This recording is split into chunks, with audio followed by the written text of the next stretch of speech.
Chers collègues, mesdames, messieurs, c'est avec un grand plaisir que je vais partager avec vous dans l'heure qui vient quelques réflexions sur les médicaments, leur bon usage, mais aussi leur mauvais usage, et surtout chez des personnes qui ont atteint l'âge de 65 ans et qui sont plus loin encore dans la vie. Je suis en effet médecin gériatre et moi, c'est au quotidien que je suis confronté à cause et grâce à leur efficacité aussi aux effets néfastes de certains médicaments chez les personnes âgées. C'est un travail, une réflexion qu'on a entamée il y a une dizaine d'années ici à l'UCL. Je travaille au clinique Saint-Luc et c'est avec deux collègues pharmaciens, Olivia Daller, que nous avons, Madame Spinelli et moi, encadré dans le cadre de sa thèse. Et puis on a ce trio continué au quotidien dans les soins, mais aussi dans l'enseignement aux pharmaciens et aux médecins, dans des conférences, et également dans des projets de recherche. Alors pourquoi parler médicaments? euh, Parce que c'est aussi une pandémie qui n'est pas que 2019 ou 2020 comme ce satané virus, mais euh, bien plus ancienne, bien plus durable, et qui certainement fait des dégâts tout aussi importants chez des personnes fragilisées qui subissent des chutes, des hémorragies, des hospitalisations à cause des médicaments.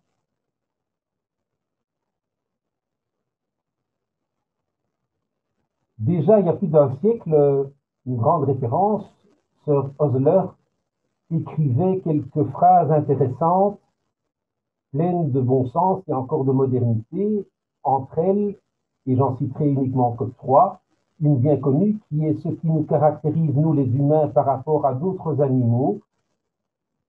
c'est justement notre désir de prendre des médicaments. Et c'est là, selon lui, en clin d'œil, une des caractéristiques de nous, les êtres humains. Une deuxième réflexion, je serai dans la deuxième ligne, puisque je commence, puisque je grisonne certainement, mais quand j'étais jeune, j'avais presque en tête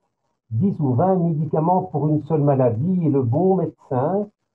fort de son expérience, termine sa pratique médicale avec peut-être un médicament pour 20 maladies. Je fais un clin d'œil ici au professeur Théophile Godefrin, qui peut-être nous suit, qui était mon professeur de pharmacie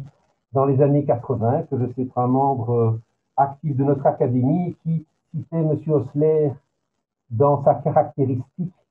de cette soif de médicaments que nous avons, nous les humains, par rapport aux autres animaux, et au professeur Koch, qui était mon maître en médecine interne, et qui me disait, dès le début de ma formation en médecine interne, qu'un bon médecin est celui qui maîtrise bien les quelques médicaments qu'il utilise. Parce qu'en fait, les médicaments sont des armes à double tranchant, de plus en plus efficaces, mais aussi de plus en plus redoutables. Et par rapport aux chirurgiens qui font des prouesses en salle d'opération, nous, les médecins internistes et gériatres et les médecins généralistes, au jour le jour, pratiquent une médecine chirurgicale très tranchante avec des médicaments. La dernière phrase, et puis je passerai la diapo suivante, de M. Osler était que une de nos obligations à nous les médecins, c'est d'essayer de faire de l'éducation à grande envergure pour être préventif et pour que de plus en plus les gens comprennent qu'il est d'abord, en première étape, important au fait de penser à ne pas prendre un médicament pour une maladie. Réflexion, réflexion, parce que vous voyez que cette image en double est liée à un miroir derrière une étagère et qui fait que les médicaments, même s'ils sont colorés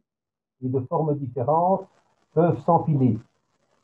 Et dans sa défense de thèse, Olivia Daller, dont je parlais en guise d'introduction, pointait déjà que la grande presse, Figaro, Time Magazine, déjà il y a bientôt 10 ans, quand elle défendait sa thèse, disait que c'était un problème de santé publique, qu'encore, et je cite, trop de médicaments sont prescrits aux seniors. Time Magazine, ne surprescrivons-nous pas, ou même il n'y a pas de question, surprescription des personnes âgées, et là c'est aux États-Unis, et en plus dans le sous-titre, trop de patients américains ou de personnes américaines prennent les mauvais médicaments ou des médicaments non adaptés, j'y reviendrai, dans la prescription inappropriée. Et nous, dans nos journaux de prestige, le Lancet d'une part, le British Journal of General Practice, pointait déjà bien qu'il était important, face au vieillissement de la population, de faire de plus en plus attention à bien prescrire, voire à déprescrire, un mot qui n'existe pas encore au dictionnaire, mais qui y apparaîtra tôt ou tard. Il est plus difficile et plus important de retirer un médicament qui a jadis été prescrit, plus difficile et plus important que d'en prescrire un nouveau. C'est toute la balance entre déprescription et prescription qu'on appelle la represcription pour remettre les choses dans le bon ordre.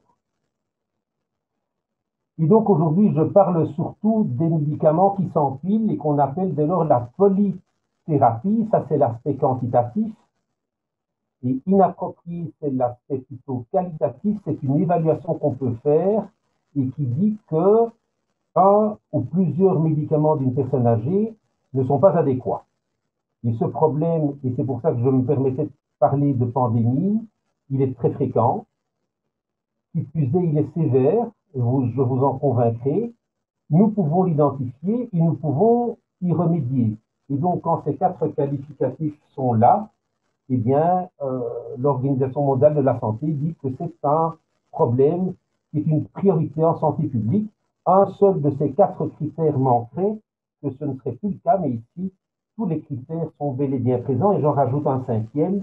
qui nous interpelle, nous les médecins, c'est que c'est de notre faute, quelque part, ou c'est de notre responsabilité. C'est ce qu'on appelle la iatrogénie. Ce problème est induit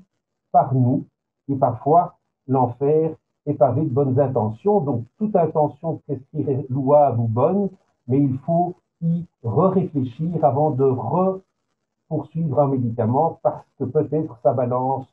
risque-bénéfice est devenue défavorable. Et donc, comme l'auditoire ou les participants d'aujourd'hui, je regrette comme vous de ne pas être en présentiel. C'est une conférence qui avait déjà été prévue au printemps passé en pleine première vague et que je fais avec plaisir en distanciel. Eh bien, pour les scientifiques qui participent par les académies, je respecte un schéma assez classique où je vais définir quelques mots-clés, voir la fréquence, les causes, le pronostic de ce problème de prescription inappropriée, comment on en fait le diagnostic, comment on peut le résoudre et quelques perspectives pour finir. Trois termes pour bien s'entendre: polythérapie, prescription inappropriée, et puis le sujet, ou en tout cas le public cible de ce soir, les personnes dites d'un certain âge. Alors la polythérapie, d'une approche simplement quantitative, mais d'abord il faut remarquer dans la littérature qu'il n'y a pas de définition unique. De façon la plus basique possible, et c'est quand quelqu'un prend chaque jour plus qu'un médicament, il y a donc polythérapie, mais quand vous regardez la littérature, de plus en plus souvent, le chiffre 5 c'est imposé et on a l'habitude de dire qu'il y a polymédication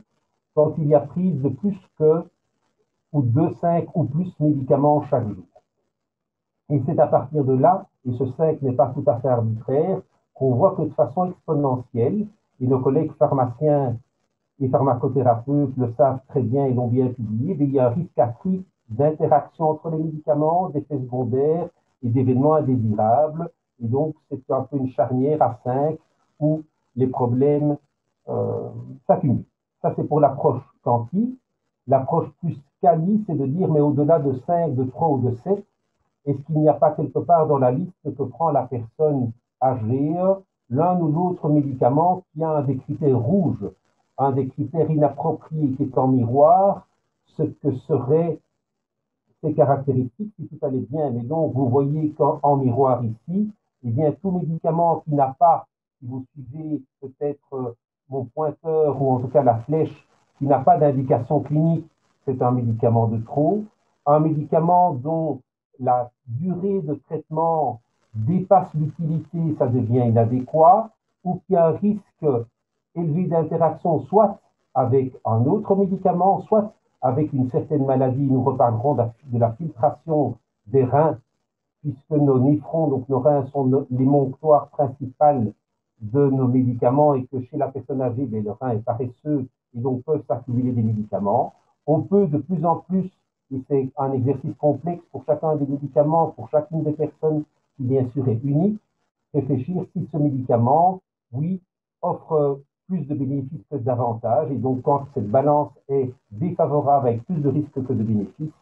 c'est un des critères de prescription inappropriée. Il y a le critère coût au niveau personnel et sociétal. Et puis, il y a le critère aussi patient. Quelle est l'espérance de vie résiduelle? Et prescrire un médicament dont le bénéfice pourrait se manifester dans quelques années, possiblement, à quelqu'un dont on pense que sans doute les derniers mois de vie sont arrivés, ça devient inutile, futile, inadéquat, en fonction de l'état fonctionnel de la personne âgée. Et je vous montrerai dans un instant qu'au-delà de l'âge, et pour un même âge, à 85 ans, on peut être tout à fait robuste ou au contraire tout à fait dépendant. C'est tout le paradigme fitness frailty. Et puis il y a le choix du patient, de sa famille. Et donc vous voyez qu'il y a énormément de facteurs qui doivent normalement tous être couverts pour parler d'une prescription appropriée, qui serait la surface maximale de ce cercle vert, qui parviendrait, mais c'est utopique, à grand écart, du nord au sud, à la fois maximaliser l'effet, et véritablement ce médicament-là, on sait par des données qui ont été observées qu'il donne un réel bénéfice si on le maximalise, tout en grand écart minimisant les risques de confusion mentale, de chute d'hémorragie, de perforation gastrique et d'autres choses, avec des stands ouest aussi, un respect des choix et des priorités du patient, ce qui est un pilier de la médecine basée sur les preuves, traduction de l'evidence-based medicine, tout en minimisant les coûts au niveau sociétal. Et quand la liste d'un patient, et ici c'est tout à fait illustratif et effectif, mais voilà, la surface rouge est petite, et comment pourrais-je, en concertation avec le patient, son médecin généraliste, puisque moi je suis médecin hospitalier, le pharmacien, essayer d'arriver à accroître cette surface pour qu'elle se rapproche au maximum de l'optimal, mais qui est utopique, une inaccessible étoile. Et je vous disais donc à 80 ou 85 ans, on peut être très différent, assise sur un banc, se protégeant du soleil, qui revient ces jours-ci, faisant un pas de danse et pourquoi pas sans masque quand le Covid n'est pas là. Au contraire, en bas à droite, être peut-être ou certainement en grosse difficulté locomotrice, que ce soit neurologique, articulaire ou autre. Un champion de natation avec des médailles qui cache peut-être une cicatrice de sternotomie d'un pontage orthocoronaire. Bref, l'âge ne veut rien dire puisque la caractéristique fondamentale du grand âge, c'est l'hétérogénéité. Nos étudiants en médecine ou en pharmacie qui ont 18, 20, 25 ans se ressemblent tous. Les adultes à 40 ans ou dans la quarantaine se ressemblent en termes de santé très très fortement. À mon âge, approchant de la soixantaine, il y a déjà des différences qui se marquent. Mais dans 20 ans, où ceux de 80 ans sont devenus très différents les uns des autres, il y a une partie génétique, il y a une partie mode de vie, il y a une partie peut-être aussi hasard, mais ça c'est toute la complexité du vieillissement très très très différentiel, ce qui veut donc dire qu'il n'y a pas une façon de prescrire bien ou de bien prescrire pour une personne au grand âge, tout dépend de la personne que nous avons bien sûr en face de nous. Parce que, après avoir défini la polythérapie et l'inapproprié, pour parler vieillissement, il y a donc ce concept de fragilité, où souvent, mais ici ce sera peut-être chose difficile, et je ne sais pas si ça passe comme ceci, et voilà. L'écran montre que un crayon ou ici un marqueur est en équilibre, peut être instable. La personne résiliente, qui a de bonnes réserves homéostasiques, qui a une excellente santé à 80 ans, qui a sans doute peu de maladies chroniques, un bon environnement social, un vieillissement modéré, même si un facteur stress survient, ici comme un éclair rose sur la diapo, mais qui peut être une chute, une plaque de verglas, n'importe quel événement fébrile, une opération, un accident de la voie publique, un, un choc émotionnel, la perte d'un proche, tout événement qui vient bousculer l'humain appelle une réaction physiologique de restabilisation qu'on appelle, si on la garde, une certaine robustesse ou résilience à l'événement. Et la personne qui malheureusement a accumulé des difficultés dans différents systèmes cardiaques, rénales, cérébrales, psychiques, etc., va être en instabilité. C'est cette personne-là que l'on dit fragile, concept relativement facile à expliquer, mais peut-être difficile à opérationnaliser, mais qui mène cette instabilité physiologique lorsque ce marqueur en équilibre précaire sera impacté par un événement éventuellement banal, va amener à ce qu'on appelle, en bas de la diapo, la décompensation de la personne âgée, son déclin fonctionnel, où elle ne sera plus capable d'être indépendante et autonome dans sa vie de tous les jours, un phénomène, des phénomènes en cascade, des pertes d'indépendance, voire des événements tout à fait regrettables, tels qu'un séjour à l'hôpital, voire une admission en maison de repos et de soins, ou encore un décès. Il y a deux écoles nord-américaines qui ont essayé justement d'opérationnaliser ce concept de frailty, de fragilité au grand âge. Celle de gauche, c'est Mary Friet, américaine, qui a bien développé une mesure assez quantitative et musculaire basée sur 5 items. La vitesse de marche, la force de poigne qu'on peut mesurer en voyant la force qu'a la main pour écraser un objet, le niveau d'activité, des critères de fatigabilité ou des pertes de poids. Mais tout ça, ça se fait avec des abacs et des quintiles et ça donne des points et on arrive alors à une typologie. 0 point, on est robuste. Frais, c'est 3, 4 ou 5. Et quand on a 1 ou 2 de ces 5 critères, on est intermédiaire. Et c'est pas mal au niveau scientifique pour standardiser nos projets de recherche dans le monde entier, puisque finalement, ce qui importe le plus quant au grand âge n'est plus tant la maladie, elles sont là, les systèmes indemnes, ils sont rares, mais c'est de voir comment la personne peut rester justement résiliente et robuste. Et ça, c'est peut-être pour de la recherche et une population relativement solide. Par contre, à gauche, le grand avantage de cette échelle canadienne, de Rockwood, cette fois, c'est d'avoir, sur une étude prospective, et pour les médecins ou les pharmaciens d'entre vous, vous savez que si on connaît les facteurs de risque, par exemple cardiovasculaires, c'est parce que dans la ville de Framingham, je pense dans les années 60 ou même un peu avant, une cohorte a été faite pour voir qui développait un infarctus. C'est comme ça qu'on a su que la surcharge pondérale, le cholestérol, le diabète, l'hypertension, la cigarette sont autant de facteurs de risque d'événements cardiovasculaires. Et ici, ils ont pu, Rockwood, créer un index de cumul de points qui peut aller jusqu'à 70 items, mais qui était non pratique et qu'on a ramené à finalement 7 ou 8 niveaux que vous voyez là et qui sont symbolisés par la silhouette que vous pouvez deviner sur la diapo entre en haut à gauche la personne vérifiée qui se promène d'un pas rapide et peut se promener en forêt de soigne aujourd'hui, jusqu'à autre extrémité, en haut à droite, une personne qui est dans une chaise roulante ou alitée, ou finalement, même si elle est en position assise, en toute fin de vie. Et on a très bien montré que cette échelle clinique, que l'on appelle la Clinical Frailty Scale, dans le drame de la pandémie Covid, a extrêmement bien prédit quand quelqu'un contractait non pas simplement le virus, mais disease, le Covid, maladie avec atteinte respiratoire, hypoxémie, détresse, qui pouvait au mieux puiser dans ses propres réserves pour traverser ce tunnel, que ce soit aux soins intensifs ou pas. Et donc cette échelle canadienne a été très utilisée dans le monde entier l'an passé, pour aussi, pour des raisons éthiques, mais ça je n'aborderai pas le Covid, ce n'est pas le sujet de la conférence, ne pas faire de médecine excessive, indépendamment du nombre de places restreintes qu'il y a eu, évidemment, à certains moments aux soins intensifs de plusieurs hôpitaux européens et ailleurs. Alors, dernière diapo d'introduction, cette pyramide tronquée qui est quand même intéressante par son aspect schématique.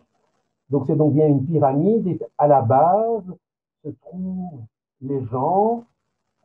pour lesquels on peut réfléchir à donc des médications, des prescriptions qui sont tout à fait appropriées parce que dans les deux axes en ordonnée, vous voyez qu'elles ont plus de temps encore à vivre et qu'alors dans l'autre échelle à droite ou dans l'autre axe à droite, on peut véritablement être curatif, voire même préventif pour qu'on ne survienne pas par un traitement plus intense de l'ostéoporose, une nouvelle fracture, par exemple, de tassement vertébral dans 3 ans, ou, autre exemple cardiovasculaire, par une statine qui inhibe la formation de cholestérol dans nos hépatocytes et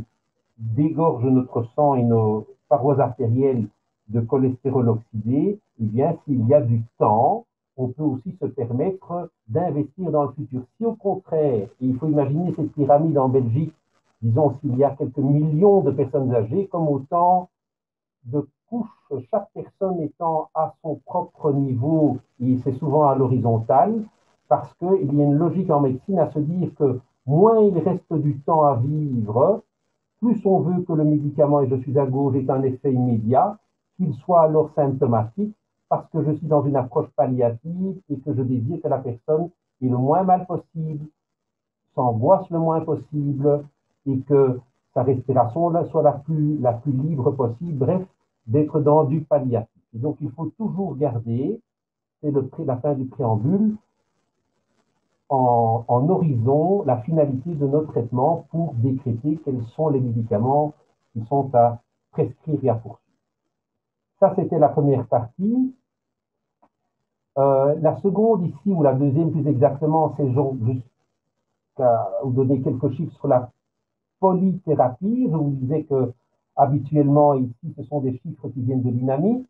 Ils sont donc bien belges. Ils vont avoir 10 ans, mais je pense que les choses n'ont pas beaucoup bougé.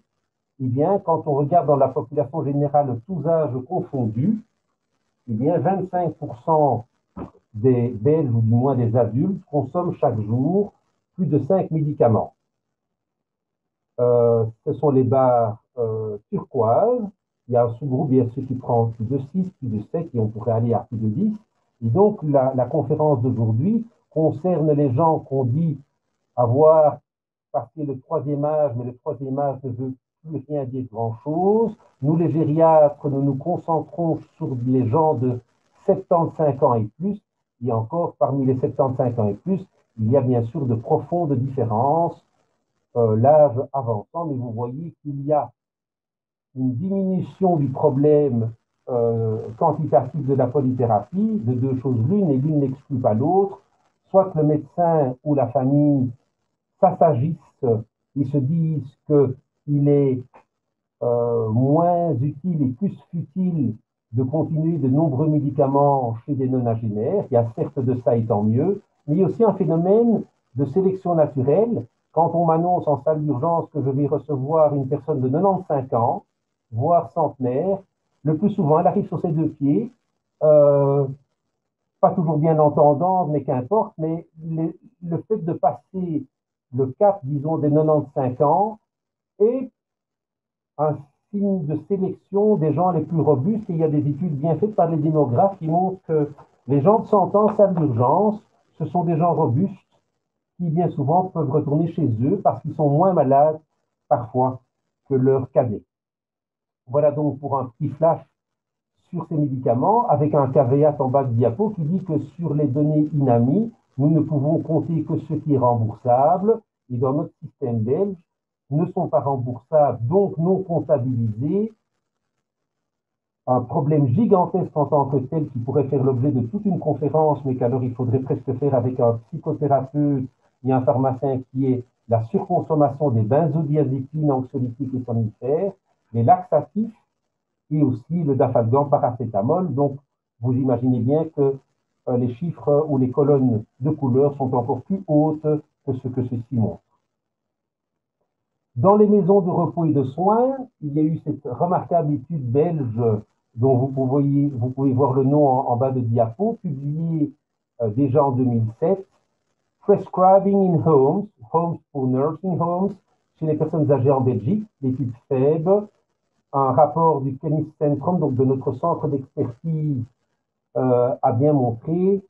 vous voyez les chiffres, ici, la prévalence de la polythérapie, et vous n'en serez pas étonné, on concentre des gens à la fois fort âgés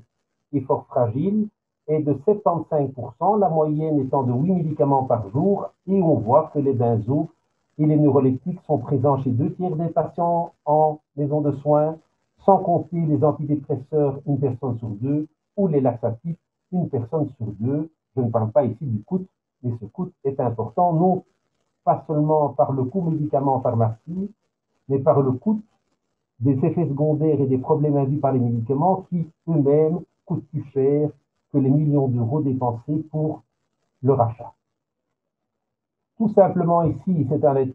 travaux de la thèse d'Olivia Daller dont je vous parlais tout à l'heure, où nous avions dans notre activité de gériatrie de liaison que j'animais dans les différents étages de notre hôpital, été voir en chirurgie, en neurologie, en médecine interne, quand on était appelé pour une personne de plus de 75 ans en difficulté, quelle qu'elle soit, nous nous intéressions aux médicaments et nous avons publié sur la prescription inappropriée et son lien avec des admissions à l'hôpital. Et vous voyez déjà ici apparaître le nom d'un outil européen bien connu depuis plus de 10 ans qui s'appelle Stop et Start et dont je vous parlerai un peu plus en détail dans quelques instants. Mais cette étude basée sur, je crois, 300 personnes consécutives, donc non sélectionnées, montrait que cette polythérapie était, ça ce n'est pas étonnant, présente aussi chez 3 quarts de ces personnes, tout comme c'était 3 quarts pour les gens en maison de repos et de soins, avec deux aspects. Je reviendrai à ça tout à l'heure, ce qui est en trop, une prescription inappropriée par excès, et puis ce qui est en trop peu, parce que dans la prescription inappropriée, il y a aussi le péché, comme on dit, par omission. Donc il y a ce qui est de trop et qu'on va appeler stop, et ce qui est de trop peu, qu'on va appeler start, parce qu'il serait bien utile de débuter ces médicaments. Ici, c'est un flash, je pense, je vais revoir, voilà, irlandais, euh, les îles britanniques et puis aussi la Scandinavie a d'excellentes banques de données au niveau démographique et épidémiologique. Et vous pouvez voir ici, chez des gens de 65 ans et plus, 400 000 personnes. L'utilisation top 15, on ne parle pas encore de qualitatif, c'est simplement quels sont les médicaments les plus prescrits, les plus consommés chez des gens après 65 ans, et c'était, je vois ici, en 2012, les statines, et vous voyez l'explosion, vous me direz, oui, mais moi, jeune assistant, donc c'était 1987-88, apparaissaient les premières statines, 10 ans plus tard, et puis vous voyez, et je me souviens du visage défait, je me demande si ce n'était pas M. de Hahn à l'époque qui était responsable du budget ou de la santé, mais qui avait vu décupler, si pas plus, le budget statine. Et donc, voilà, les statines, les inhibiteurs de la pompe à protons qui donc freinent l'acidité gastrique et qui soulagent le reflux, qui soignent l'ulcère gastrique, mais qui sont represcrits alors qu'il n'y a plus d'indication. Des antiplaquettaires auront, que ce soit de l'aspirine ou pour tous les gens qui ont eu un stent, le clopidogrel ou d'autres médicaments Plavix. Et donc, pour ne prendre que le cas de tête, eh bien, des bêta-bloquants qu'on utilise dans la décompensation cardiaque, l'angine de poitrine, la fibrillation auriculaire, un peu moins dans l'hypertension, et donc les inhibiteurs de l'enzyme de conversion. Et donc, vous voyez qu'il y a du cardiovasculaire. En 4 des 5 sont au sens large artériel, et puis il y a le digestif. Et donc, voilà, ce sont donc des taux pour 1000, et en coupant donc par 10 ce chiffre-là, ce sont des pourcents, et donc on voit qu'ici le 160, c'est que 16% en Irlande, et c'est sans doute bien pire, j'ai vu les chiffres de l'INAMI en Belgique, nous consommons beaucoup. Et l'intérêt ici, c'est de se dire à partir du moment, de quel moment est-ce que c'est inapproprié potentiellement, c'est ce qu'on appelle PIP, et c'est donc de voir, quand on fait une analyse plus qualitative, qu'elles sont donc chez ces gens de 65 ans, et c'est d'ailleurs des équipes irlandaises qui ont créé Stop et Start, et donc vous voyez que bien souvent les inhibiteurs de la pompe à protons n'ont pas d'indication, ou en tout cas sont inappropriés, et c'est fort fréquent. On peut voir aussi ici des aspirines, surtout à des doses jadis qui dépassaient les 150 mg par jour et qui, par l'inhibition importante des prostaglandines, entraînaient des problèmes dans la muqueuse gastrique avec des perforations, problèmes rénaux au niveau de la perfusion des glomérules avec des insuffisances rénales et des accumulations de médicaments, des rétentions hydrosodées, bref, l'aspirine n'est jamais banale, surtout à une dose qui maintenant se pratique un peu. Bien. Pourquoi tout ça? Là, de nouveau, il faudrait un sociologue, un psychologue, un historien, un pharmacien, mais il est clair que notre espérance de vie a augmenté de façon phénoménale. Il paraît même que c'est la bonne question dans un micro-trottoir qui demande à des passants, mais quelle est la chose la plus extraordinaire du XXe siècle? Mais ce n'a pas été,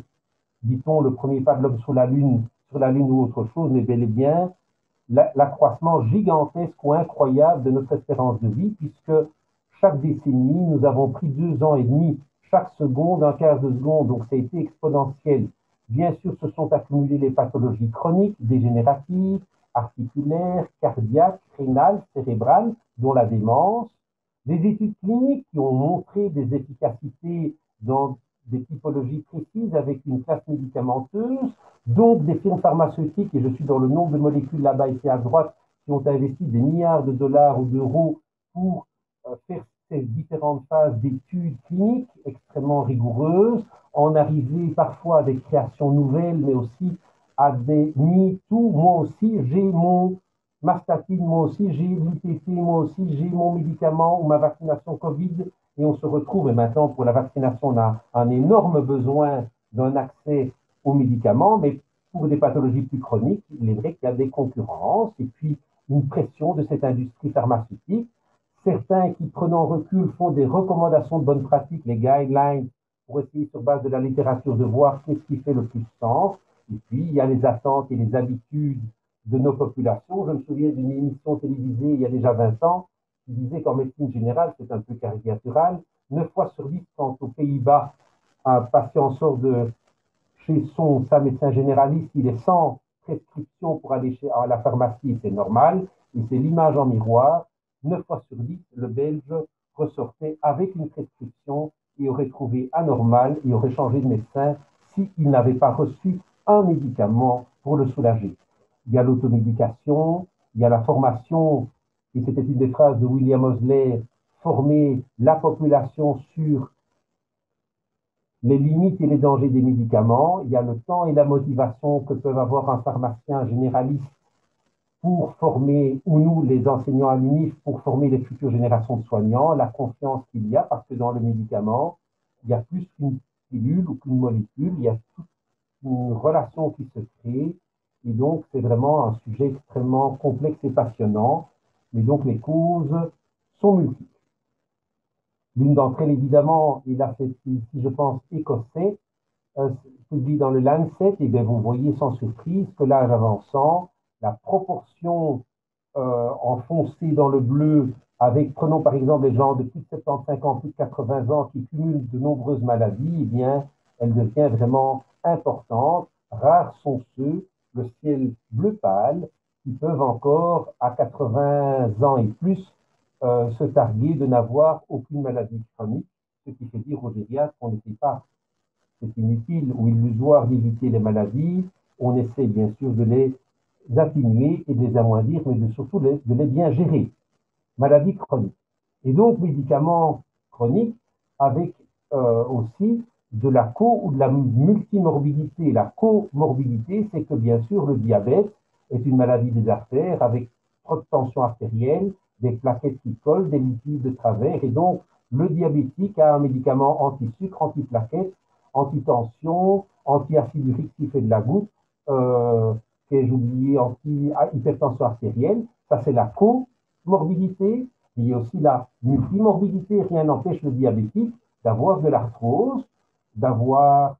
de la démence, d'avoir de la bronchite chronique. Et donc ici, dans le BMJ, grand journal prestigieux anglais, vous voyez par la salle des bulles euh, le croisement entre les 10 maladies les plus fréquentes. Et donc, ce sont les mêmes en vertical et à l'horizontale, mais vous voyez qu'il y a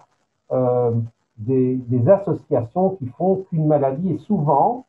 de façon physiopathologique, c'est la comorbidité, ou de façon plus aléatoire, c'est la multimorbidité, présentes ensemble, et donc les médicaments s'empilent, et on peut s'amuser à avoir des fréquences de population qui ont ces maladies-là, pour lesquelles existent des médicaments. Donc est arrivée cette publication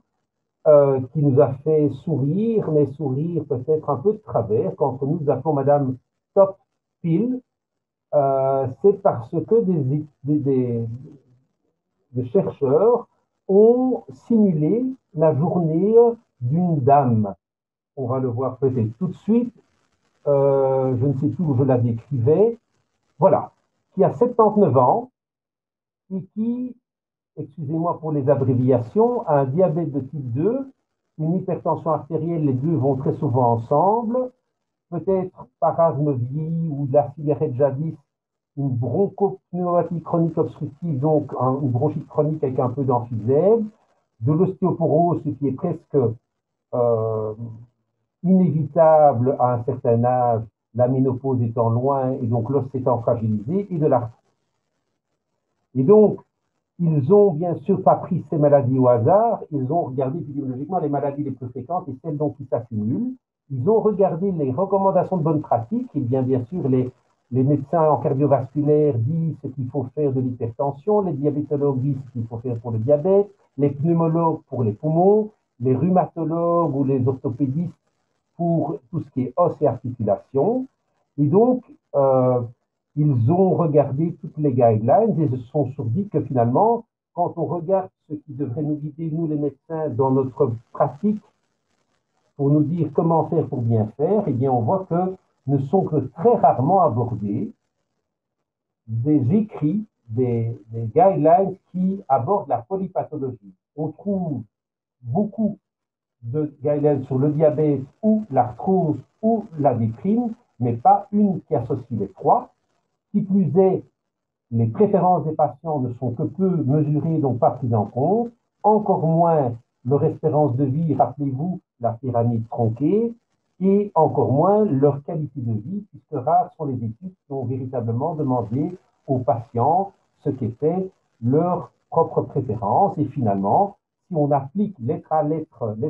pour les traitements médicamenteux préconisés par les guidelines, eh bien, Madame Topil, à 5 moments de sa journée, pour 12 médicaments, doit faire 17 prises à 7 heures du matin, 8 heures du matin, midi, 1 heure, 7 heures, tout ça est bien sûr fictif, mais ça montre à quel point il peut y avoir empilement de médicaments jusqu'à rendre la vie difficile, complexe et l'appétit euh, perturbé par cette prise médicamenteuse importante. J'en arrive aux conséquences. Eh bien, cette polypharmacie est associée, vous le voyez, à des admissions à l'hôpital, des problèmes, dit le texte, de déclin cognitif et fonctionnel. On pourra en reparler dans vos questions-réponses si vous le désirez. Ces fameux syndromes gériatriques que sont la confusion mentale aiguë, qu'on appelle le délirium, des chutes, voire même cette fameuse fragilité qui est un syndrome réversible, et également la mortalité. La nutrition, également le fait qu'évidemment, quand une personne âgée, indépendamment de ses yeux, de sa polyarthrose ou de ses oublis, a 10 médicaments à prendre par jour, la régularité de la prise qu'on appelle l'adhérence au traitement va être mise à mal. Et vous voyez ici de nouveau pas mal de choses qui peuvent être les conséquences. Et là, je suis un peu dans le chapitre du pronostic de cette polythérapie. C'est un problème de santé publique parce qu'il y a, oui, de nombreuses interactions, interférences avec des médicaments, des maladies, des erreurs par les patients eux-mêmes ou leurs proches, parce qu'à force d'avoir trop de médicaments, on confond l'un avec l'autre. Et je vous disais, quand un médicament fait soit chuter la glycémie, soit bloquent la coagulation, ce sont des erreurs qui ne pardonnent pas. Il y a des effets médicamenteux indésirables, parmi lesquels des événements comme les chutes, certainement, les hémorragies, les hypoglycémies, je vous le disais, et donc leur corollaire de décès, d'hospitalisation, et parfois en chute, c'est le cas de dire, chute de rechute et cascade de problèmes. La résultante, c'est que quelqu'un, après pas mal de difficultés, parfois induite par les hospitalisations, parce qu'il est prouvé, c'est dramatique, qu'une hospitalisation sur 5 dans la population âgée de plus de 70 ans est liée et même induite ou a comme facteur principal une prescription médicamenteuse qui est inadéquate. Rendez-vous compte, une hospice sur 5 est liée à un médicament de travers. Énorme problème de santé publique, vous disiez. Alors, je ne suis pas pharmacien, mais à force de travailler avec les pharmaciens, oui, évidemment qu'il y a des propriétés qui ont été modifiées en termes de pharmacocinétique, pas tellement l'absorption intestinale qui fonctionne bien, pas tellement la détoxification hépatique qui fonctionne bien, on la voit biliaire, mais surtout en rouge ici, la fonction rénale. Je vous la montrerai dans un instant par ce fameux schéma d'un monsieur Bouchon, schéma qui a déjà 35 ans, mais qui est remarquable par sa simplicité et qui vous fera mieux comprendre en peu de lignes la question et le problème de la fonction rénale. Et il y a aussi la pharmacodynamique, c'est que la relation médicament-récepteur, au sens large, le récepteur est également altéré. Là, c'est beaucoup plus difficile à, à analyser, mais la pratique quotidienne montre que les personnes âgées sont beaucoup plus, ou moins, mais souvent plus sensibles à une même concentration de médicaments dans leur sang. Je vous parlais des difficultés de compliance ou d'adhérence, et puis le fait que malheureusement, ça reste une zone relativement mal explorée et trop peu, je vous le disais il y a un instant, d'études se sont intéressées aux personnes âgées, à la polymédication, à la multimorbidité, à leurs préférences, à leurs outcomes. Et donc, il y a très peu de certitudes ou en tout cas de données cliniques pour asseoir ces recommandations fortes dans les guidelines. Donc, c'est un petit peu le serpent qui se mord la queue. Il y a peu d'études, il y a beaucoup de problèmes, on ne sait pas trop ce qu'il faut faire. Et donc, c'est des études extrêmement difficiles à mener parce qu'il y a beaucoup de facteurs confondants. Les patients sont très fragiles, les études sont extrêmement complexes à mener. Et donc, ça reste une zone majeure à mieux étudier. Et donc, voilà ce schéma. Quand je disais 35 ans, c'est au moins ça, d'un certain monsieur Bouchon, que nous utilisons dans tous nos cours et qui montre que pour toute fonction, et ici je prends la fonction rénale, la nature est généreuse. Et disons, au début de l'âge adulte, 20 ans, jusqu'à 30, 40, 50, et on peut arriver au bout de ma flèche en bas à droite, disons à 100 ans, eh bien, alors que la nature est généreuse par nos millions de néphrons, et vous savez tous, et c'est pas faux, qu'on peut vous retirer un rein, que ce soit un accident ou un don de rein pour une greffe, votre autre rein va compenser. Magnifique. Il n'en est pas moins vrai qu'au cours de la vie, la barre 1 ici est la pente du vieillissement physiologique. J'aurais pris une autre fonction, mais je ne vais pas te déplacer ici, qui eût été le cerveau, et bien la pente cognitive est beaucoup moins. Une personne à 80 ou 90 ans n'aura que très peu, par son vieillissement simple, d'altération cognitive et pourra parler, s'orienter, planifier, organiser, se souvenir. Par contre, les reins, eux, souffrent d'un vieillissement réel. Qui plus est, des maladies fréquentes viennent se superposer à la pente 1 pour faire la pente 2 qui est bien plus raide, parce qu'il y a hypertension artérielle qui vient léser les glomérules, ou diabète, ou néphrotoxicité par un médicament, et il y a des maladies rénales propres. Bon nombre de personnes âgées, non seulement tous ont vieillissement, mais ont une pente de déclin de leur fonction glomérulaire, qui est le débit, si vous voulez, qui équivaut à, et c'est invraisemblable, à 180 litres par jour, parce qu'il y a, voilà, si vous multipliez les minutes par les 1440 par jour, nous filtrons au début de notre vie adulte 180 litres pour finalement en reprendre 179 et en uriner un, mais cette capacité de filtration et donc de nettoyage est mise à mal par le vieillissement, par des maladies et puis par des accidents 3, qui sont des canicules où on se déshydrate, ou une prostaglandine bloquée par un anti-inflammatoire non stéroïdien, ou un produit de contraste pour un scanner, ou une gastroentérite qui donne une hypovolémie qui donc ne perfuse plus le rein, et la personne qui était en équilibre instable, et de nouveau je reprends la métaphore d'un crayon qui vacille, va pouvoir, pour presque rien, alors que chez moi, mes reins résisteraient bien, filer en dessous de la barre rouge qui est en discontinu, arriver en dessous de la barre un peu fatidique des 30 millilitres minutes, en dessous de laquelle le rein ne fait pas mal, la personne ne ressent rien, mais un tas de produits intérieurs, dont l'urée, mais aussi extérieurs comme des médicaments, vont venir à s'accumuler et s'ils sont très actifs, vont entraîner des drames. Donc on est extrêmement attentif à cette fragilité rénale chez les personnes âgées, chez lesquelles les événements médicamenteux indésirables sont deux fois plus fréquents et sont très atypiques. Et c'est, elle ne va plus bien, elle ne mange plus, elle ne me reconnaît plus, elle ne prend plus son téléphone, elle vacille, elle tombe, elle est nauséeuse, elle répète ce qu'elle dit. Et tout ça, et c'est toute la finesse du travail que font tous les soignants en gériatrie, que ce soit au domicile, en maison de repos ou à l'hôpital, c'est de parvenir à détecter parmi tous ces symptômes aspécifiques et atypiques, qui peuvent correspondre à des dizaines de possibilités, qu'est-ce qui serait lié à un médicament, à tel point que nous enseignons à nos futurs collègues en école de médecine que presque par défaut, quand c'est une personne âgée, puisqu'elle a plusieurs médicaments et plusieurs maladies, jusqu'à preuve du contraire, sa nausée, sa chute, sa confusion mentale, elle est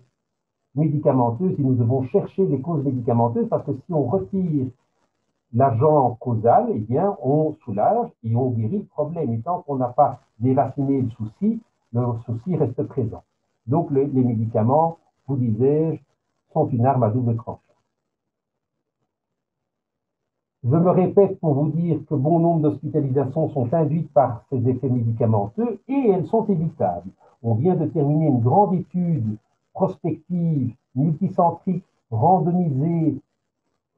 financée par le programme Horizon 2020 donc de l'Europe, pour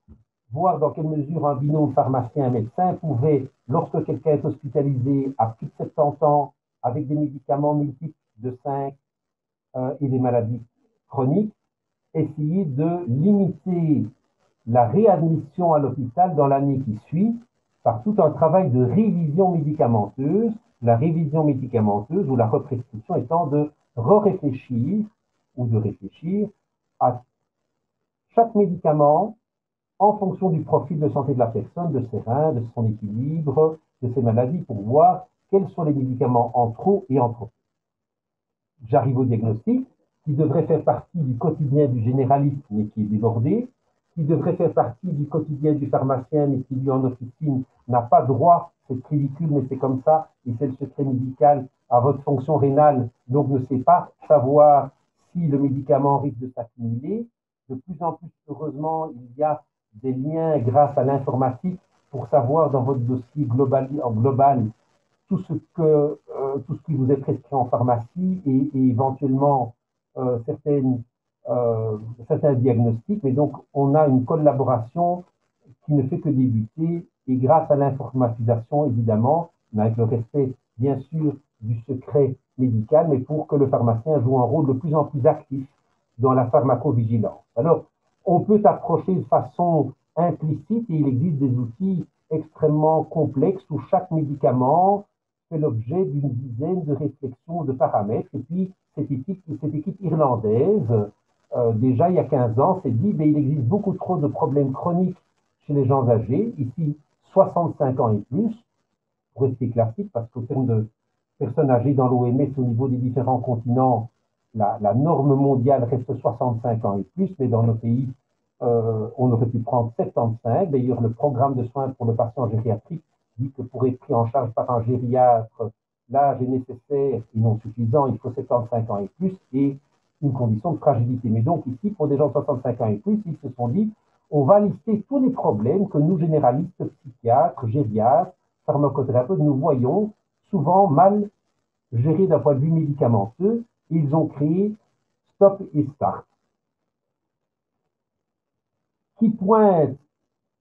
trois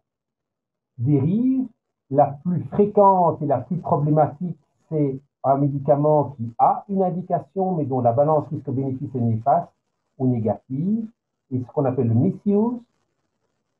En deuxième point, et c'est la troisième ligne, c'est des médicaments qui devraient être là parce qu'ils ont fait leur preuve. Par exemple, quelqu'un qui a eu des fractures osseuses, de fragilité osseuse par ostéoporose et qui n'a pas de calcium et surtout de vitamine D. Et puis, problème euh,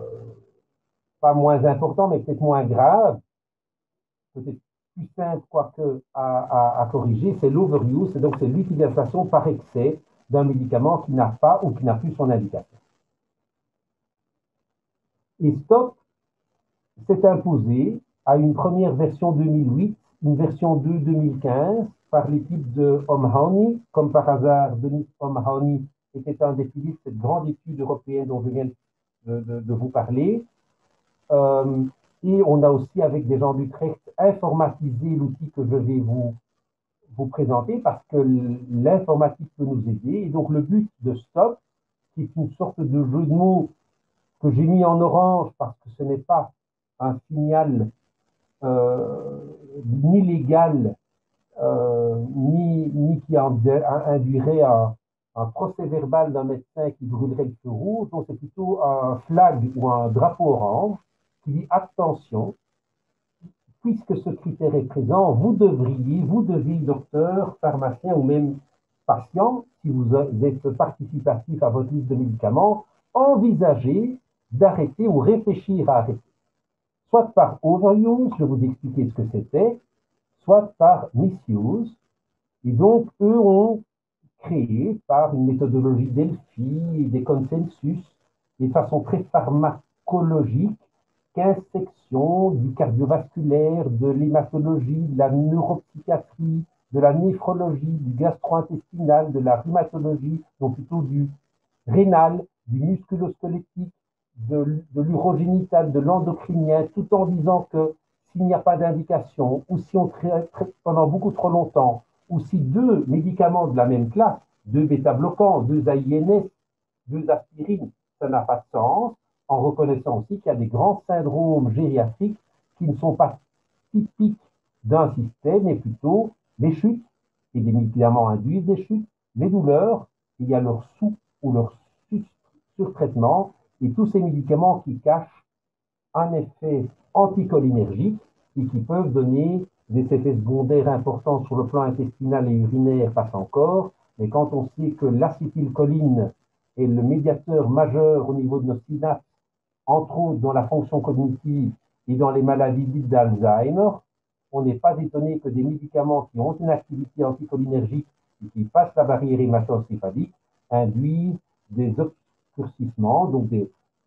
brouillard au niveau cérébral. Et c'est trop dommage parce que tout ça est corrélé. Et le brouillard fait la chute fait la fracture fait l'hospitalisation, fait l'escale, la fausse exécution, etc. Ce que nous avons fait avec Olivia Daller, grâce à sa thèse, c'est face à cette publication indigeste avec, combien disait-il ici, 99 situations critiques, euh, non mémorisables, avec, et les pharmacologues ou les médecins d'entre vous, si je vous disais où pensez-vous trouver des bêta-bloquants, mais vous me direz dans le système respiratoire parce que ça majore le bronchospasme et donc c'est pas bon pour l'asthme. Bon, oui, mais aussi dans le système cardiovasculaire parce que ça freine la conduction, hein, un effet de dromotrope négatif et donc il y a un effet ralentissement d'électricité au niveau du bloc auriculo-ventriculaire, certainement. Il y a peut-être aussi un problème au niveau de la riposte adrénergique, si tant est qu'elle existe encore au quatrième âge quand on fait une hypoglycémie. En effet, on va trouver le bêta-bloquant dans la section respiratoire, cardiovasculaire et endocrinienne. C'est un très bel outil sur le plan conceptuel et recherche, mais comment un médecin généraliste, quand il voit un patient sous bisoprolol pour prendre le bêta-bloquant le plus prescrit en générique sous forme générique, peut-il générer ça? Eh bien, pour gérer ça, nous avons dit c'était tout le travail d'Olivia comme outil pratico-pratique au terme de sa thèse, c'est que nous avons repris, et c'était validé par les concepteurs de cette stop start, tout en ligne horizontale, où une ligne égale une classe médicamenteuse, et devant bêta-bloquant, et je vous montrerai dans la diapositive suivante, vous aurez, pour rappeler aux généralistes, et c'est pour l'instant encore un outil papier que nous distribuons et que la Société de médecine interne, je pense aussi, a bien diffusé, de médecine interne, de médecine générale, eh bien, on verra devant bêta-bloquant qu'il faut faire attention à l'asthme, au bloc cardiaque et à l'hypoglycémie. On a mis les trois problèmes d'overuse, à savoir il n'y a pas d'indication, ou il y avait un peu d'ésophagie qu'on a donné l'oméprazole ou un autre médicament inhibiteur de la pompe à proton, mais un an après, 2 ans après, le médicament est encore là. Et petit flashback sur l'étude FAIB dont je vous avais parlé tantôt avec ce rapport du Kennedy Centrum où ils ont été voir en 2007 dans les maisons de soins, la fréquence d'utilisation des ITT, ces médicaments-là, contre l'acidité gastrique chez des gens qui n'ont quasiment plus ou strictement plus de symptômes est phénoménal. Il y a toujours aussi le chapitre neuropsychologie qui pèse lourd avec les benzodiazépines, les neuroleptiques, les antidépresseurs tricycliques, puis la nouvelle génération des inhibiteurs de la recapture de la sérotonine. On peut parler aussi des médicaments donnés, qui étaient donnés, qui le sont de moins en moins dans les problèmes de démence, Parkinson, la douleur, pour vous dire qu'on brasse tout en termes de coagulation, les plaquettes, les anticoagulants oraux, puis en termes cardiovasculaires, ce qui est plutôt rythmique, ce qui est plutôt antihypertenseur, vasodilatateurs, endocrinien avec les antidiabétiques, digestif pardon, avec l'acidité, le fer, les nausées, les fameux anti-inflammatoires non stéroïdiens où nous disons à nos étudiants plutôt que de retenir les 10 conditions, parce qu'il y en a plus qu'une parfois par ligne, qui contre-indiquent relativement, mais solidement, l'utilisation de ces antiprostaglandines anti-inflammatoires chez les personnes de plus de 65 ans, autant retenir que comme la plupart d'entre elles ont au moins une de ces 10 conditions-là, jusqu'à preuve du contraire, on ne donne pas d'anti-inflammatoire du moins plus de 3 jours à une personne âgée, puisqu'elle sera bien souvent soit hypertendue, soit cardiaque, soit avec une insuffisance rénale, soit avec une muqueuse gastrique fragile. Et donc, il y a moyen de faire autre chose. On peut parler de traitement cortisonné, même pour une crise de goutte, et pourquoi pas donner du Midrol, ou de plus en plus, on remet à l'honneur la Novalgine comme traitement des douleurs chroniques ostéo-articulaires chez les personnes âgées pour éviter justement des AINES ou des opiacés qui eux donnent confusion, constipation et autres misères. Les biphosphonates, le système respiratoire et les fameuses anticholinergiques qui sont légion, qui cachent leur action anticholinergique et qui peuvent faire déraper un cerveau quand il est déjà en insuffisance cognitive. Ça, c'est une phase de la Lune qu'on peut voir, qui est assez visible, c'était stop, mais il y a aussi la sous-prescription, et je regarde l'heure qu'il est, il est 7 heures, c'est bien, on approche tout doucement de la fin de cette conférence. La sous-prescription, qui n'est pas qu'il est obligatoire de démarrer et qu'on aura un procès-verbal au propre et au figuré si le docteur n'a pas débuté, mais c'est plutôt, et je l'ai mis en turquoise, qui tire vers le vert, un screening tool to alert to the right treatment. Donc, c'est de nouveau un outil de screening, comme le STOPP, mais ici, c'était pour alerter quels sont les médicaments qui font sens. Et c'est donc la même équipe qui, aussi en version 2, aussi avec les mêmes premiers auteurs, a fait la même réflexion multidisciplinaire. Il a dit ici, en première instruction, intégrons l'espérance de vie résiduelle. Alors, il n'y a pas encore d'intelligence artificielle. On développe des outils pour essayer de clarifier la chose. Inévitablement, les big data, eh bien, comme gériatre, je pourrais un jour accéder à une banque de données multinationale où je dirais et on comparera à 1 million de personnes de cet âge-là avec toute la polypathologie pour me dire quelle est l'espérance de vie. Mais pour l'instant, notre règle du pouce, et qui fonctionne pas plus mal, c'est la question de la surprise à laquelle la réponse non, et pour laquelle la réponse non indique que nous sommes bien en fin de vie, c'est dire, seriez-vous, docteur, surpris d'apprendre dans les 6 mois qui viennent que cette personne est décédée? Et si la réponse est non, le médecin de la personne âgée, que ce soit le généraliste au domicile ou en maison de repos, le gériatre à l'hôpital ou tous les autres spécialistes qui s'en occupent, parce qu'il y a beaucoup, beaucoup de personnes âgées hors gériatrie dans nos hôpitaux, malheureusement, mais c'est comme ça, eh bien, doivent considérer que la personne est dans sa dernière tranche de vie.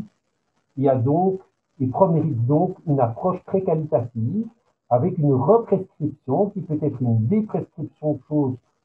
plus ou moins futiles et une meilleure prescription de médicaments. Et là, on se rapproche de la partie tronquée de la pyramide vers des choses qui font sens, la douleur, l'anxiété, etc. Et là aussi, le start, mais je vous en ferai grâce, parle des systèmes. N'oublie pas de démarrer des antidouleurs. Tiens donc, parler des vaccins, mais à l'époque, c'était contre la grippe en annuel et contre le pneumocoque en quinquennal, voilà. Et donc, de nouveau, on a reclassé, et cette fois-ci plus intéressant de gauche à droite, de maladies à médicaments, parce que la liste start initiale part des médicaments, mais évidemment, c'est plus facile pour un médecin de se dire, tiens, mon patient a du Parkinson, de l'asthme et du diabète, eh bien, tiens, à quoi est-ce que je dois faire attention et est-ce que je vais en prendre un, par exemple, eh bien, j'ai quelqu'un qui a de la polyarthrite rhumatoïde active, est-ce que j'ai bien, par rapport au traitement d'il y a 20 ans, pensé à intégrer des médicaments plus modernes qui sont des inducteurs de rémission de l'arthrite destructrice du cartilage et qui sont des épargnes également de corticothérapie. Et donc, oui, et si jamais ce patient a aussi une corticothérapie systémique, et pendant plus de 3 mois, n'ai-je pas oublié qu'un biphosphonate, si son espérance de vie résiduelle est de plus de 2 ans, peut faire sens pour qu'il ne se fracture pas d'eau, etc. Ça, c'est stop et start. Et voilà le petit outil qu'on peut mettre en ligne, évidemment, qu'on a laissé tout un temps sur la page d'accueil de notre revue du Louvain médical et que enfin, qui est quelque part ce que la grande étude européenne a aussi opérationnalisé par un ordinateur, arriveront bien sûr des outils informatiques parce qu'ici on est encore réflexion, regard sur un document que je dois vous avouer connaître par cœur, donc moi je gagne du temps, mais je peux comprendre que un médecin, avant d'intégrer tout ça, c'est quand même assez complexe. Les messages principaux en stop ou en start dans les différentes publications de cette thèse, eh bien, vous ne serez pas surpris qu'en trop, il y a les benzodiazépines et leurs cousins germains qu'on appelle les Z-drugs, les neuroleptiques qui sont les antipsychotiques, les aspirines que l'on donne en trop en prévention dite primaire ou que l'on donne en trop parce que le patient est sous anticoagulant, certains anticoagulants directs qui remplacent le syntron chez des gens dont la fonction rénale est très déficitaire et ici ils sont en stop à part qu'ils sont en trop, mais parfois à des posologies trop élevées et qui ne respectent pas l'altération rénale et donc le besoin d'une dose plus petite, des vasodilatateurs qui empêchent l'être humain, quand il se lève, de vasoconstricter, de ramener le pool sanguin veineux des mollets vers le cœur et donc il y a de l'hypotension orthostatique, une tête qui tourne et une chute. Et les vasodilatateurs les plus fréquents sont des antihypertenseurs de type d'hydropyridine comme l'amlodipine, les médicaments antiprostates que prennent des hommes avec des problèmes de dysurie comme de la tamsulosin, les nitrés, bien sûr, qui, par l'oxyde nitrique, sont des vasodilateurs puissants, les AINS, les anti-inflammatoires dont je vous ai parlé, les sulfonyluriques qui fouettent le pancréas, qui font sécréter de l'insuline, que l'on mange ou qu'on ne le mange pas, mais donc qui peuvent faire chuter très fort la glycémie et le sucre est le seul carburant de notre système nerveux, les anticholinergiques, et bien sûr aussi parfois de la surutilisation d'opiacés sous forme de contramal ou de patchs dentalgiques qui peuvent s'accumuler avec et donner aussi des confusions mentales, des constipations, des nausées et des misères. Et puis, il y a aussi les médicaments qui manquent. Et pour montrer l'équilibre, dans les études publiées avec Olivia et Anne Spinowin, eh bien, la partie start était tout aussi importante en termes de quantité de problèmes que la partie stop. Donc oui, nos patients âgés qui chutent souvent n'ont pas de calcium, nos ostéoporotiques n'ont pas de vitamine D, les anxio-dépressifs n'ont pas de SSRI ou d'antidépresseurs et ont plutôt une benzo, ce qui est une erreur. La fibrillation auriculaire par cause de l'hémorragie était trop souvent ou trop peu souvent sous bénéfice d'une anticoagulation, alors avec un énorme risque de cardio-embolie et donc de caillots qui montent au niveau d'un hémisphère et qui laissent une hémiplégie, et l'athérosclérose, pour autant qu'on ne soit pas dans la partie supérieure de la pyramide en fin de vie sur le plan fonctionnel, eh bien, il y a un sous-traitement par aspirine et statine, voire d'autres médicaments, de l'athérosclérose chez des gens qui ont fait un infarctus et qui ont encore une bonne espérance de vie, tout ça pouvant être de l'agisme dont je n'ai pas parlé, mais c'est à quoi bon donner encore un médicament puisque c'est une personne âgée. Eh bien, on s'inscrit contre cette, cette réaction d'agisme, puisque si les indicateurs nous font penser que la quantité et surtout la qualité de vie, mais les deux sont importants, restent significatifs, eh bien, il est important d'investir même dans la prévention à moyen terme, comme de l'athérosclérose ou de l'ostéoporose, à plus court terme pour un épisode dépressif ou une cardio-embolie. Déjà à l'époque, et puis il y a quelques années, quand j'avais fait ma première séance inaugurale à l'Académie de médecine, on soulignait que la grande librairie Cochrane, qui collige les méta-analyses et par milliers, en a sur, regardez le titre, les interventions pour améliorer l'utilisation appropriée de la polypharmacie chez les personnes âgées, et c'était une review, et ce sont des reviews qui sont remises à jour. Au niveau du King's Fund également, Making It Safe and Sound, la polypharmacie. L'INAMI était très sensible, il a fait plusieurs réunions très intéressantes, multidisciplinaires, sur comment justement, et c'était mars 2014, je me souviens y avoir participé, la problématique, ils ont sorti cette brochure. Il y a une guidance écossaise, très connue aussi, NICE et autres, sur comment gérer en tant que médecin. Donc, vous voyez, d'année en année, les choses, et je n'ai pas fait l'up-to-date, mais les publications, heureusement, évoluent bien. Reste qu'il y a la personne qui est soignée, à qui on a dit, mais cette aspirine, vous devez la prendre toute votre vie, ou ceci, ne l'arrêtez jamais, ou cette benzodiazépine, je vous la donne parce que vous dormez mal et que vous êtes anxieux, puis on s'y accroche en partie psychologiquement, en partie physiquement. Et ici, dans le JACS, la revue de la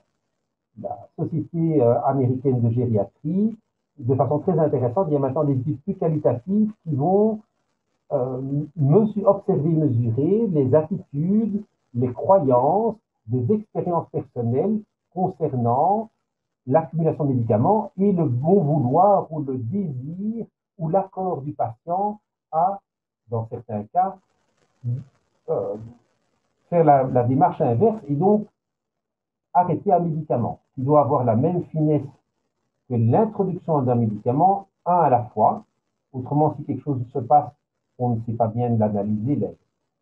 les observations faites. Et puis, en se disant que c'est un test, on peut peut-être passer par une demi-dose au départ, mais tous les systèmes ou tous les médicaments ne demandent pas un atterrissage progressif et parfois un médicament, quand on connaît bien les choses, peut être arrêté de but en blanc, en prévenant bien le patient, en suivant ses symptômes et en voyant que la plupart des fois, eh bien, la personne se porte tout aussi bien. Il existe, et je n'ai pas eu le temps d'en refaire la littérature, vous imaginez que la vie d'un gériatre, ces mois-ci, est extrêmement chargée, mais il y a une magnifique littérature qui survient. En miroir par rapport aux très belles études d'essais cliniques randomisés où il y a 20 ans, il y a 10 ans, on testait par rapport à un groupe contrôle qui prenait un placebo sans savoir qu'il le prenait, un groupe intervention qui prenait un médicament sans savoir qu'il le prenait pour être vraiment objectif. Et bien maintenant, la randomisation se fait vis-à-vis d'un groupe qui, sans le savoir, poursuit le médicament en cours et l'autre qui, sans le savoir, reçoit la déprescription sans savoir qu'il ne l'a plus. Et donc, l'intervention n'est plus tant maintenant par rapport à un contrôle, l'arrivée du médicament, mais bel et bien par rapport à sa présence, sa disparition, et de nouveau avec toutes les rigueurs éthiques de suivi des patients et de blinding pour qu'il n'y ait le moins ou pas du tout de subjectivité possible. Mirko Petrovic et Bob van der Stiefel sont très actifs du côté de Gand. Mirko Petrovic est un gériatre très impliqué, lui aussi, dans tout ce qui est qualité des prescriptions. Il s'est beaucoup intéressé à un énorme problème que l'étude FEB avait révélé, mais c'était enfoncer une porte ouverte, c'est la grande fréquence de l'utilisation chronique des benzodiazépines chez des résidents en maison de repos et de soins, et eux maintenant voient la faisabilité de la déprescription, du détricotage de ça. Une phrase, mais vous pouvez lire, c'est dans cette grande revue européenne, c'est déjà publié en 2014, c'est que sur un échantillon de 135 personnes, 38 étaient volontaires pour participer après bonne explication, sans doute qu'il y a eu un biais de sélection parce que les gens les plus déments ne pouvaient pas éthiquement comprendre ce qui se passait. Et donc, chez des gens, c'est vrai que c'est un sous-groupe, mais qui étaient d'accord de diminuer ou d'arrêter leur benzo, 66% de succès à 8 mois, c'est pas seulement à 8 jours ou à 8 semaines, c'est que 8 mois après, ces patients étaient sevrés de leur benzodiazépine, sans syndrome de sevrage, sans bridge ou sans switch, sans perte de qualité de vie, au contraire, avec un effet favorable sur la qualité de sommeil perçu, ce qui renforce l'idée que les benzos sont perverses, parce que si on les prend, c'est parce que le matin, après une mauvaise nuit, elles ont tellement perturbé, c'est prouvé par électroencéphalogramme, notre sommeil, qu'on a oublié qu'on a mal dormi.